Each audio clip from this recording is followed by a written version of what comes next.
Okay. Fiona, can I ask a question, please, Fiona? Sure.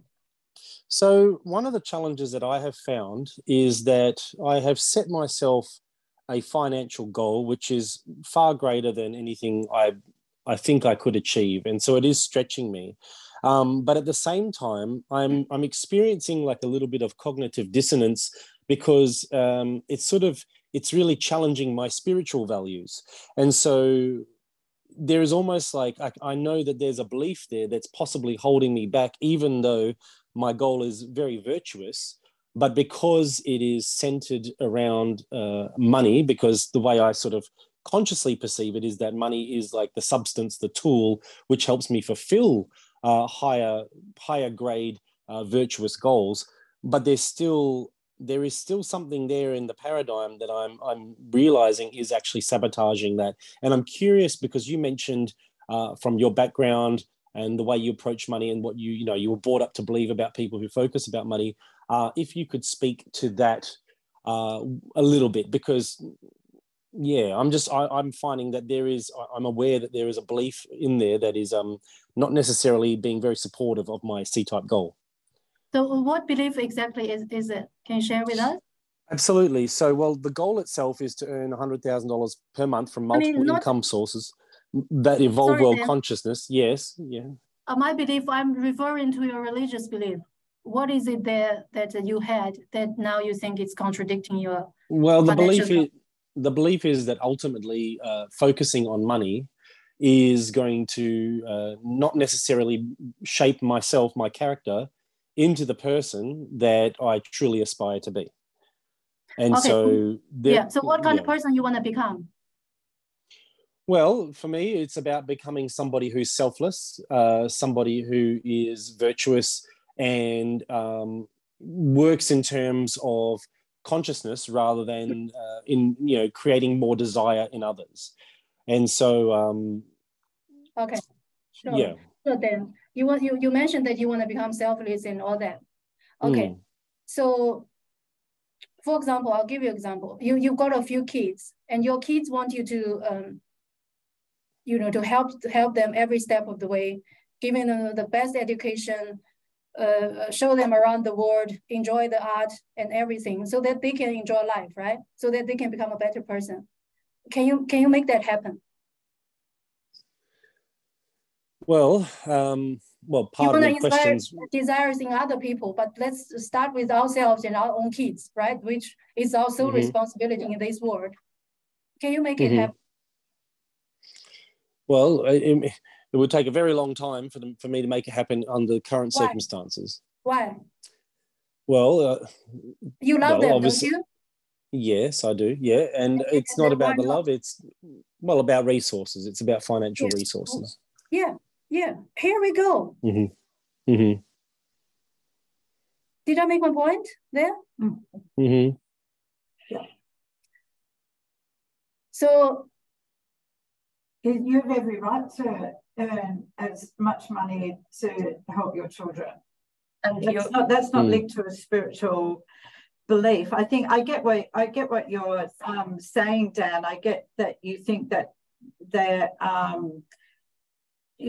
helping people, and that you having money there's some sort of incongruency there. But there's not. The more money you have, the more you can make a substantial contribution to your children and those around you's lives. No, and I consciously agree with that. And I guess to take it even further, what I've noticed in myself is that there's a slight mistrust, or let's even call it a fear, about who I need to become in order to achieve that financial goal. And that's where the point of tension is. It's not the conscious belief about what money enables me to do. It's who do I have to become in order to attain that? And that is where there's a bit of a question mark. And I'm just sort of pondering on that and kicking that around my consciousness for a bit, if you know what I mean. Yeah, because you probably know, well, you may know people who are wealthy who are arseholes. but not everyone who has money is a bad person or is dubious or, snobby, selfish, highfalutin. So I guess we've all met people like that who are very wealthy and they're just not nice people. I knew someone in Sydney, this guy, he was like extremely wealthy and he would have these parties and he had this clothing store that I used to go to. And his view on life was make sure you screw other people before they screw you. And it was just fun. And he was successful. I certainly didn't go, you have no right to be successful. Because but that again comes back to how you define success. Wealthy itself is not the only measurement for success, being successful. But point I'm trying to make here is that we are all small people in this world. We don't compare us with all the billionaires and all that. It's irrelevant to what our life. But as someone who's a small person, for me at least, my priority in my life is that I want to look after my parents well, I want to look after my kids well, I want to look after my siblings well, like my really absolute close family first.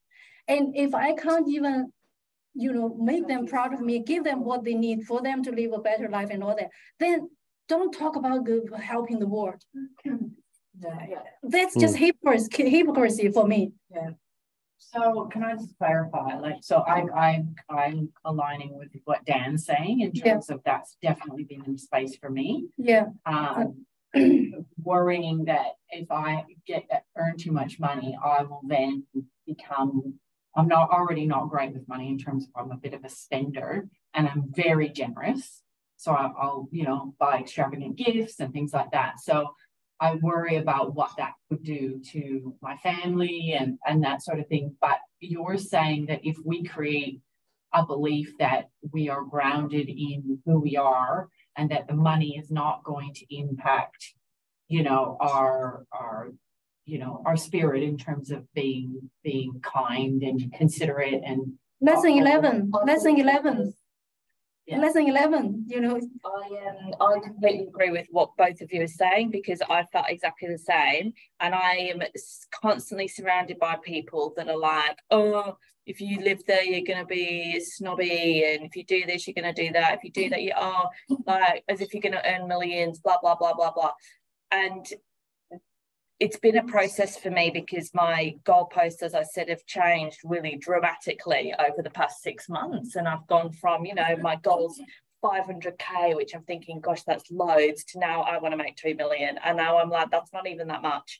And I think in my head, a thing that's really sort of come to me is the fact that the people that have those views and worrying what other people think is because of their belief systems and their own insecurities and their own self-image and their own attitude. And that should not be a reflection of what you believe. You can be yourself and worrying about what other people think and just consciously be aware of not bragging and not boasting and not being that way when you do have that money. And I think for me, that's what's really helped me shift my goalposts in my mind because I was a bit fearful of the same thing. And if I do this, these people in my life are going to think I'm a bit of a dickhead or whatever. And it doesn't matter because at the end of the day, why should you fear being successful? So there's nothing wrong with that.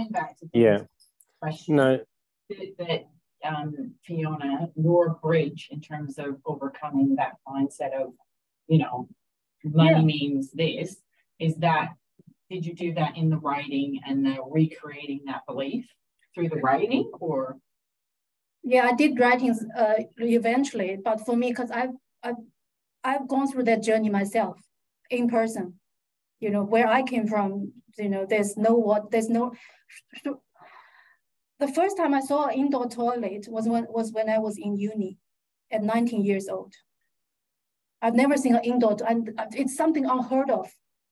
We always go outside and, if you're a good family, you probably have a hole, otherwise it's just outside. And of course, By the time I got onto the program, I've already achieved quite a bit. But still, when I was setting my C-type goal, I still had that sort of belief. But good thing for me is that I surrounded myself with people who's already got a lot more than me already. So the lifestyles that they've got is like the difference of when I was like ground zero to where I am. So it's irrelevant. And when you are surrounded with people like that, when you don't have money, that you don't have choice. People become really bad people mostly because they have no money. So they go steal, they kill, they bloody, do whatever, because they have no choice. They have to make a living. But when you have the money and when you have thinking to results in your pocket, you can only do so much good with the world, right? So it's your choice. When you have money, you have plenty of choices. You can choose to, do whatever that you want. Of course. I think you bring up a really valid. Sorry, I was just going to say, Fiona, I think you bring up a very valuable point, and that is whenever you're stuck in survival, and look, I've met people who've got money who are still in survival mode, and then they keep in it, and then it almost becomes like an addiction. But like you say, even if if you're stuck in survival because you have no money, then you will do desperate things. And I think that's, and I think just sort of reflecting on my own little challenge, it's just really about accepting the fact. And look, to be honest with you, I'm not even aiming for that much. In reality, I'm looking for 1.2 million a year, which is a lot of money from where I am right now. But in the grand scheme of things, it seems quite reasonable and gives me the energy and the vehicles in order to be creative rather than being stuck in that survival state. And I just thought that point that you brought up is actually very key, because people do dubious things when they're desperate. Oh, absolutely. If you look at the people who's in deficit for poverty and people in extreme wealth, I'm sure that there people in deficit poverty does more bad things than the other half, like 12%. Okay. Then if you have difficulty doing anything, remember, write it down. We will come to this in lesson 2 and 3, but make sure you write it down so that it comes from your conscious to your subconscious, so that you truly understood it. You say you believe in this, but you don't really believe in it, because if you truly believed in it, you've already been acting like that. Yeah? True.